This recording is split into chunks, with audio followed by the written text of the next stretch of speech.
క్రమశిక్షణగా బస్సులలో ప్రయాణం చేయండి.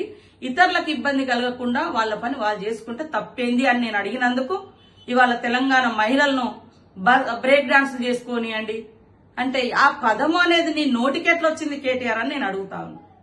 కాబట్టి తెలంగాణ మహిళలకు ఈరోజు క్షమాపణ చెప్పాల్సిన అవసరం కేటీఆర్ కు అదేవిధంగా బీఆర్ఎస్ పార్టీకి ఉందని తెలియజేస్తా ఉన్నా. ఇవాళ మేము ఏ పథకాలు చేసినా నచ్చట్లేదు, ప్రజలకు ఉపయోగపడుతున్నాయి, మహిళలు ఆర్థికంగా ఎదగడానికి ఉపయోగపడుతుంది బస్ ప్రయాణం.